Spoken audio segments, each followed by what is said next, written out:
Hi, my name is Perez Water. I'm a student here at Baldwin Wallace in the graduate program, and today I'm doing an interview with Dr. Hayden here at Wilson Middle School, and we're going to talk about some different things with the teacher leadership and planning implementation here at her school. And I'm going to start off with the first question.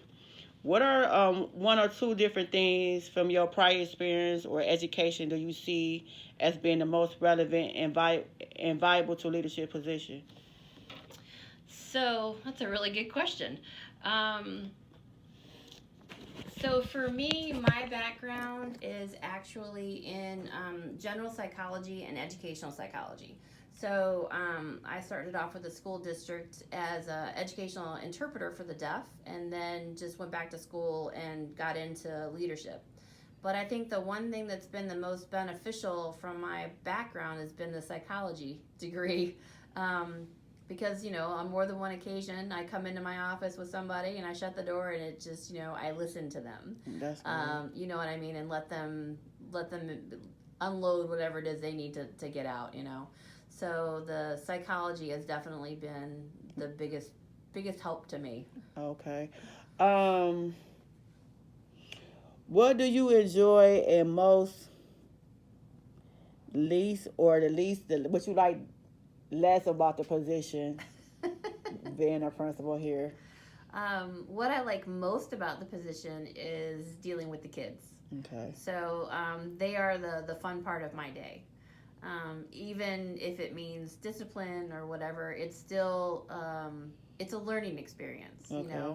And so one thing that I've been able to do is really create a relationship with my kids.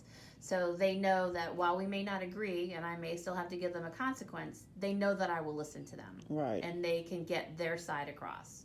I've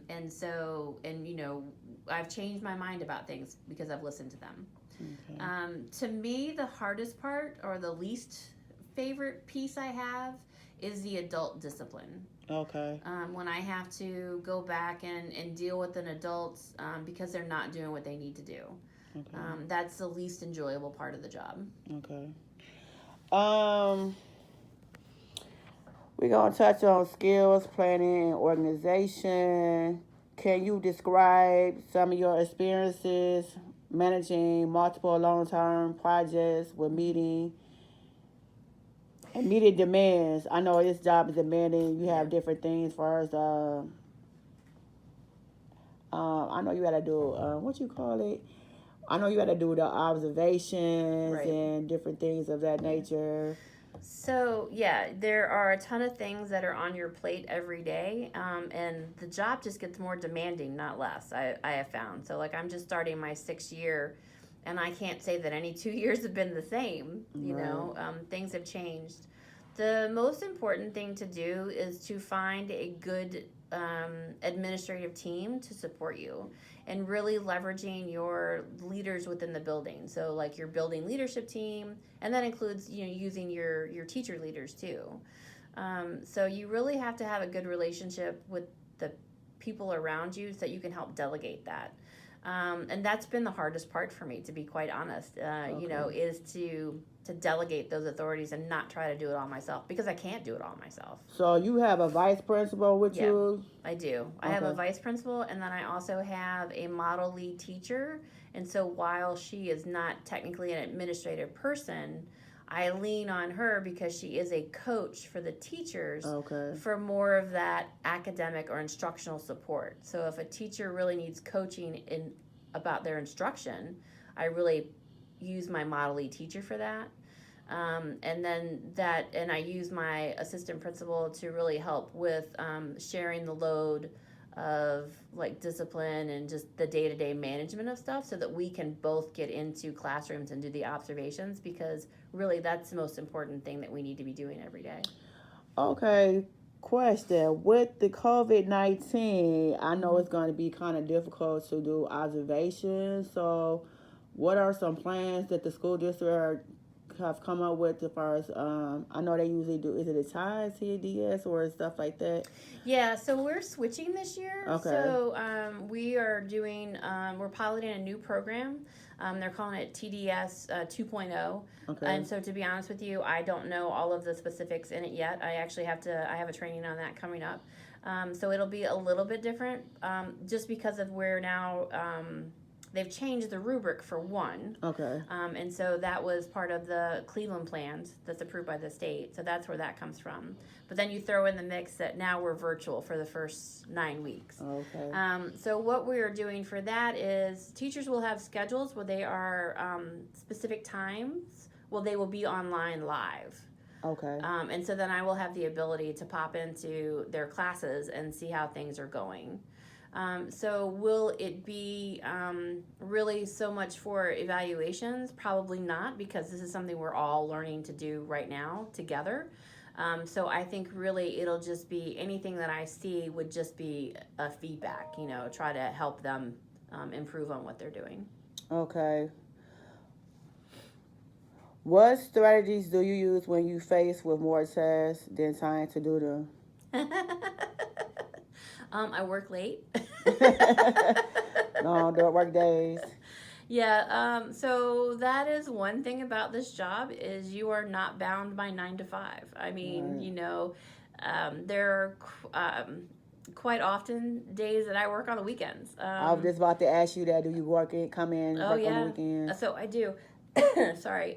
So the community knows pretty much I'm here on Sundays. Which they know my car, they know when I'm here, and so I've had people come by and visit, which is nice, and I've had teachers come in and work too, because they know I'm here also. So right. You wind up working more. Now you really need to find a balance for yourself, though. You have to carve out those times that you just shut off. Right. And so I am getting better about doing that. It took me a while to figure that piece out, but you have to, or you'll just drive yourself nuts. Right. So, but yeah. What are some other things that you find that teachers are facing more, having difficulties in the classroom? Possibly, maybe, for example, classroom management skills? Classroom management I think is always going to be difficult for some people. Not that you can't get good at it, but some people are just better at it than others. Right. You know what I mean? So I think that's always a strive for some people. And then the mindset that they have is a really big challenge. You have to realize that all of your kids are capable. And so really that's something that I face here quite often is trying to get people to change that mindset of, well, they can't do it. Yes, they can. Right. You just need to help them get there. Right. So I think that's really the biggest challenge is the mindsets of the teachers. But then, of course, with our new situation, what does classroom management look like virtually? It's going to be interesting. Yeah, it is going to be interesting. So that's one of the things that we, is certainly a hot topic right now and something that we're all working on. What other thing? Okay, we're going to talk about communication and problem solving. Can you please describe a situation where you resolve complex issues among groups of individuals, perhaps faculty, in which opposing alternatives were proposed by equally strong supporters? Can you give me an example of a difficult situation or interaction or conflict you have had with a supervisor or a subordinate, or how have you handled a similar situation with different difficulty or the same in the future? Let's see. So part of your job is definitely a balancing act between your students, your families, and your staff. Right. The end goal is always the same. The end goal is always what's good for the kids. Right. And so that's what you have to keep in mind, and that's what has to always drive your decisions. Okay. So the first thing that comes to mind when you talk about a difficult situation, I have a teacher who has the best intentions at heart, right, but is very abrasive. Mm-hmm. So she upsets her students and her families. But when she's talking with those families, they have a good relationship outside of the classroom. Right. So it is a balancing act of getting everyone to realize this person just talks loud. They're not yelling at you, Right. because the first instinct is always like, why are you yelling at me? Well, she's not yelling at you. She's just loud. So it comes down to learning to accept our differences, Right. and people for who they are and where they're at. Right. She wants every kid to succeed. She would bend over backwards and give you the shirt off her back if that's what you needed. But not everybody sees that because they think because she's loud, she's mean. Right. So that was a whole lot of conversations I had to have. Well, you actually have people that's actually this they allow people, like you Yeah. said, they got good intentions. Yeah. So that one has been the most interesting, is trying to get everybody to get on the same page with that. I also have a staff member who is extremely difficult, who needs accommodations, and fair enough. But there's what's called reasonable accommodations, which is legal term for providing accommodations. And when I go above and beyond that, then I have to go into the realm of discipline, because you're just not doing your job and being professional. Right. And that is really, to me, the hardest part of the job, because I take it personally. I have to learn not to take it personally. But to me, if you're not doing something well, that means I haven't helped you get there. Right. Because that's the kind of leader that I am. So it's my Okay. so that makes me, then the first thing is, well, what haven't I done to help you? And so, but at some point I have to stop and say, this is your responsibility, and we need to move into the realm of discipline. So, I don't know if that really Do answers your y'all question or not, offer, for example, what you just mentioned? Do y'all offer maybe possibly like a class or some type of training on how to deal with situations like that? So we did that. Yeah, when I first got the job as principal, I had a coach for the first 2 years, and then we Okay. would talk about stuff like that. I mean, I'm able to, I do it. You know what I mean? It just, I don't enjoy it. Who does? But and you have to have someone else you can talk to. So like, I have a principal, Okay. or I have a couple of them, and so there are certain people that I talk to, and just like we'll get ideas from. We'll brainstorm ideas. And so just having that help, that someone you can talk to, because that is, again, something that's really important too, because you have to have somebody that understands your job. When I go home, the person that I live with has a totally different job and doesn't understand my job. Right. And so I can't unload on him all the time because he doesn't get it. Right. So you got to have somebody who gets what you're talking about, Right. so.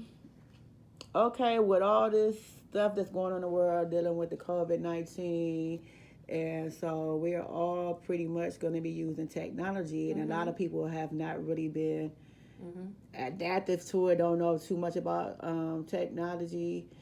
So how do you think that, how effective do you think this is going to be? Do you think there's going to be a new thing right now for this as kind of like an implementation party in the future? So I do think it's very important, absolutely. And I think that we've been behind. And so one thing this has definitely done is really emphasize the digital divide between the haves and the have-nots.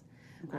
And so it is just emphasized that because of my zip code, I don't have the resources I need to make sure all of my kids have what they need. Right. And that's a problem. And so we are very community driven here as well. So that's what makes us a little bit different too, is that we do a lot of stuff for our community and with our community. So that's why when I say the neighbors know who I am, because I know my neighbors. So you got, is Councilman Bashir your Yeah. Okay, he's pretty good. Yeah, he is. So we've really been working on trying to make sure we have that outreach with our families and with our community. So part of what I plan on doing, and there's a couple of teachers who are going to do it with me, is we're going to hold in-person sessions for parents to come in and try to understand how to navigate the tools that we're now using, because the kids don't know how to do it either. we're learning the platform right now. So none of us know how to do it. But it's going to be very important for us to have that. And I think we're also going to have to offer low tech alternatives too. So I had the intention of printing out work from every classroom and having it available to those families that want to come in and pick it up and do it paper pencil. Right. You know, so you That's have to. a nice option to have. Yeah, you have to be able to meet everybody where they're at.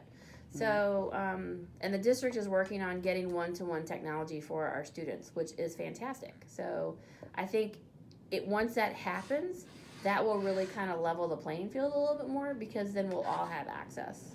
So, do you have your own teacher that's like a curriculum specialist that deals with technology here at Worcester Middle School? I do. So, are they kind of like doing a training for the what's going on right here? Yeah, so they have definitely been reaching out to the other teachers and offering to help. I'm just lucky that I had someone who was doing computer technology. So it's a plus, a big yeah, plus. It was a huge plus, and plus she had a good relationship with Microsoft. Okay. And so when the Microsoft, I mean, this is where it pays off to have those community relationships, because Microsoft just closed their store at Beechwood. Well, they donated all their demo really to us. That was really good. That was awesome. Yeah. I didn't even know they was closed. Yeah, they closed their store. So and so they donated a bunch of stuff to us, and so what we plan on doing is then turning around and giving that out to our community. So it's just one more thing that we have to be able to offer, because we built a relationship with someone outside. So those relationships are key. Okay. Do you have anything that you might want to touch on as far as teacher leadership, planning, implementation here? So when you talk about the planning and the long-term plans, I am very much a big picture person. Okay. So the details, or the devil in the details, is always what you need to be able to do. I'm not good at that. Okay. I'm very much the big picture. So it is very important that I find someone and have someone on my team who is that detailed person. Okay. Who can help make sure, because when you push stuff out, you need to staff. You need to be able to give them those step-by-step directions.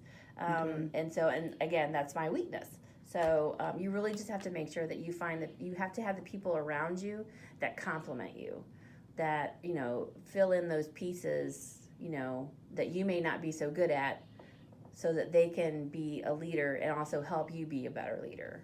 Okay. So delegate is key, and community. Be a service to your community. Before you ever ask them to do anything for you, do for them first. Great. I think I have one more other question. As a school district for Cleveland Municipal School District, or Cleveland Metropolitan School District, I know they've changed the name a few times. What are some things that you think they can do that can help teachers and principals be successful here out in the school buildings? I think our biggest downfall is communication. Okay. I think we're getting better, but that is an area that we always and have been striving to improve for years. A lot of, and it's part of the nature of the situation, because everything has turned so quickly into what we're doing, and we're building the plane as we're flying it. Then what happens is I get a lot of communications at 5:00 on a Friday with, this has to be done by Monday. And so given the situation we're in right now, I understand that. But that happens all the time. Okay. And that shouldn't be happening. You Right. know what I mean? We need to be clearer about the things that we need to be more detailed as well, in what these are the steps you have to do next week, next month, so that we are not surprising people with last minute things, and making sure that everyone is aware of what we're doing. So I think that's an issue that most companies and most businesses and most school districts face, is because it's just kind of the nature of it. It's a hard thing to get on top of, but it's an important thing to get on top of. So I know that was the part that was last question. I wanted to talk to you about the curriculum. Now, do the school district or everyone is everyone on the same curriculum? We are right now. I've talked to okay, tell where got phone got cut off. I wanted to talk to Dr. Hayden about the curriculum here at Cleveland Metropolitan School District. I wanted her to. She just recently just said it, that everyone's all on the same has the same curriculum. So all right. So before COVID, school districts had more autonomy and were able to select from a menu of options of curriculum. So the district would give you like 5 choices, right, that you could choose from what curriculum you wanted to use.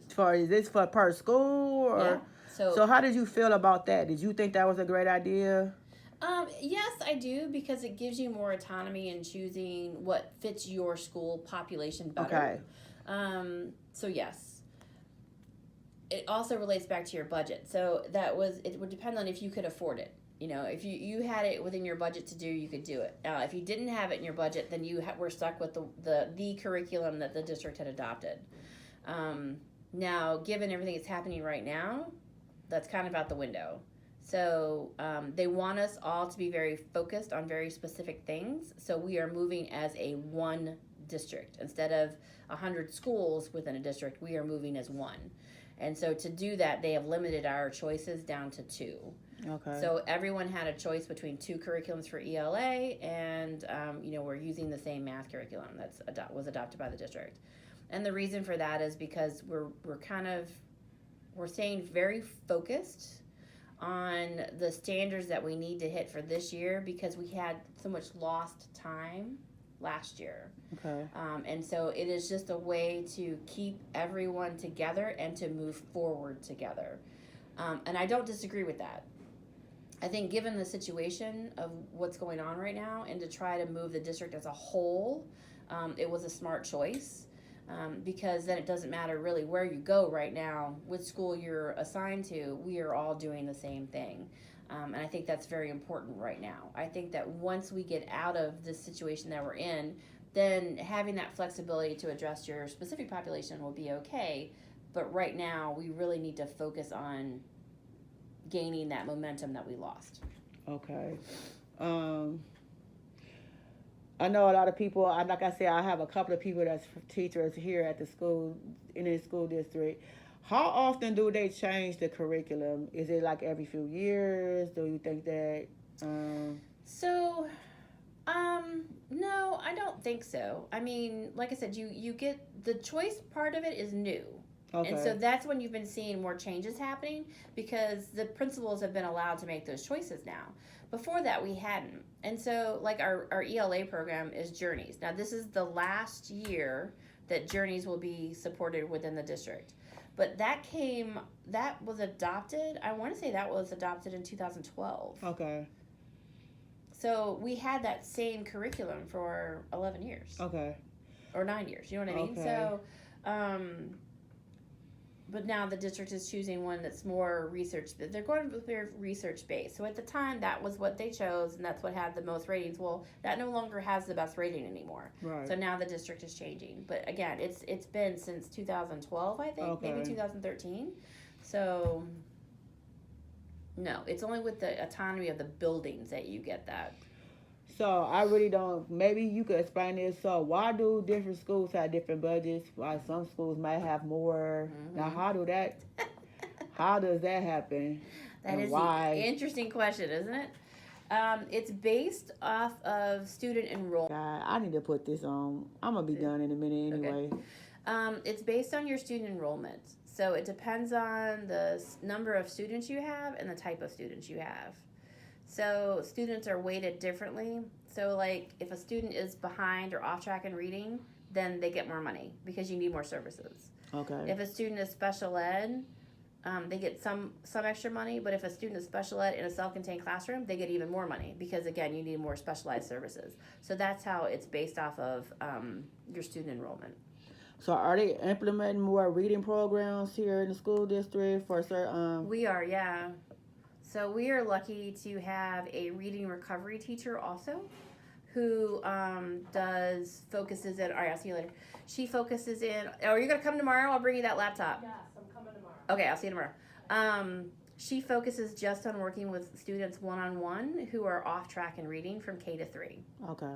And that's all she does all day long. And so and we've seen some improvements in our reading scores that way because they are getting the individual attention.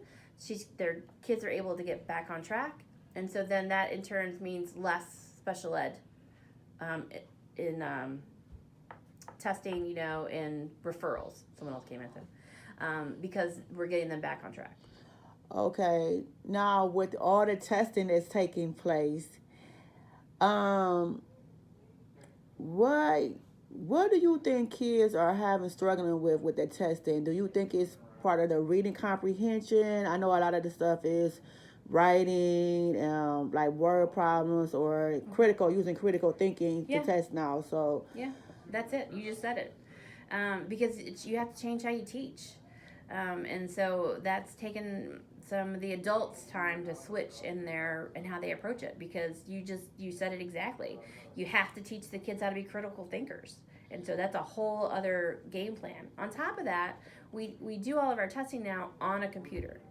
Okay. Well, if your kids aren't using a computer every day, then you put them in a stressful situation of taking a test, and now you're on a device that you don't use every day. Right. So we're kind of setting our kids up to fail if we are not using devices more regularly. And so that's another thing that we've been, trying to switch to, is making sure that your kids are on those devices every day and they understand this device right now is in learning mode. I'm not playing. Right. I gotta learn. So what do you think is a good amount of time for every day in the classroom? Maybe like 15 to 20 minutes to stay adaptive to it? Yeah, absolutely. When you do your small groups or your centers, one of your centers should be on the computer. And they should be typing out essays, answering writing prompts, so that they're used to when they see it, it's not a big deal. They should be dragging and dropping, to fill out a sort, or practicing those skills that they need when they take the test, so that when they do take the test, it's second nature to them. Right. Yeah. So do you find teachers teaching to the test, or are they just teaching, or are they teaching strategies to help them be successful with testing, or overall as far as learning as a whole? I think that what happens more often than not is people mean well and they slow down. Okay. And I think that we don't teach a whole year's worth of curriculum because we feel like, we have to back up. We have to do this. We have to do that. And so we've lowered the bar instead of raising the bar. Mm-hmm. And what happens is, when you do that every year, your kids get further and further behind. And so what happens is we're hurting them, right, more than we're helping them. And so I think people need to really realize that you're not helping them. I understand why you're doing what you're doing and why you think that that's a good idea, but it really isn't. And so we need to talk about why that's not. And that's actually one of the things that we're focusing on right now, because that's the first thing people want to do. They want to back up to fourth quarter of last year because we weren't in session. That's going to hurt our kids, not help them. Yes. So, and that's another reason why the district has gone with this is the curriculum and this is where you will start, to stop people from wanting to take that step back that they shouldn't be taking. This is going to be, I ain't going to say this is a difficult question. Say, for instance, that they called you and say, Dr. Hayden, we need you to take over the whole school district. What would be your first thought, and what would you, I know you can't do everything at one time, but what are some of the ideas that you would like to see as far as changing, what you would want to make that, help the district be successful? Oh my gosh. Wow, that's a hard one. I think that hey, come on in. Yeah. I moved you over here. We're almost done. Hi. This is John Durack. This is Corinne Woodard. Nice to meet you. She used to work with me over at Artemis Ward. Oh, okay. This is, oh my God, he's awesome. He sets up all the community stuff. So that's dope. He's amazing. I'll get out of here for a second. So wait, Durotics, if you could take over the school district, what's the first thing you would do? Oh God, so many things. The first thing I would do taking over the school district, probably.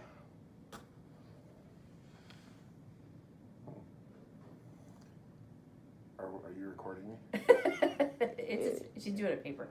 I'd get rid of Say Yes and implement P16. What's that? Ah.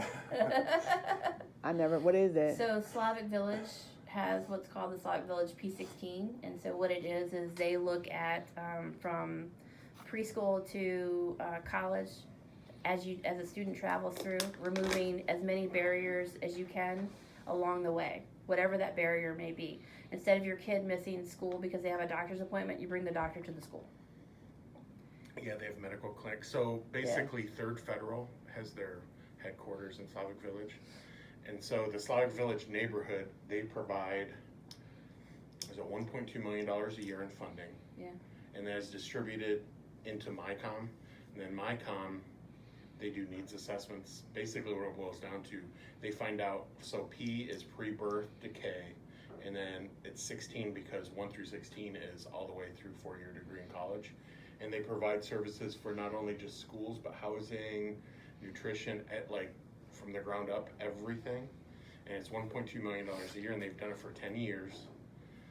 And they have no schools in Slavic Village with an F. I think there might have been a D last year, one slipped down, but it's all C's, D's, B's, like state report card wise. And Slavic Village is not Slavic Village is like our neighborhood. It's not, the average income I think is like 19,000 or something like that.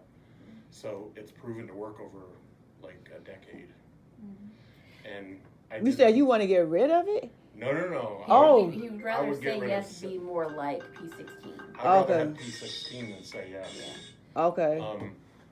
So if you'd have taken that $100 million that Say Yes brought for just scholarships, because there's no money for K to 8s, there's no money to back up what they want to do. Right.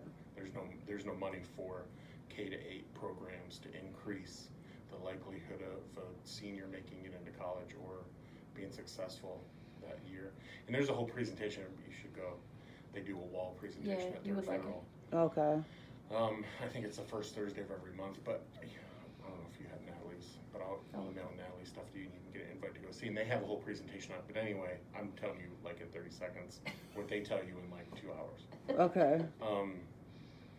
But so if you'd have taken that $100 million from Say Yes just for scholarships, right, and applied it to each neighborhood in Cleveland, like Slavic Village is a neighborhood, each neighborhood, right, you could have driven the P16 program for 10 years. Mm-hmm. And they're based on what they do in Slavic Village, we wouldn't have a school rated F in Cleveland. Okay. So I think I would have to piggyback on that and say, I think that we need to be more community based and more community driven. So I think we talk about, the educational model is based off of a 100-year-old model. Well, it doesn't apply anymore. And we need to get away from that. And so I think we need to change how we service our communities. Why are we following the same calendar that we're following? We don't need to.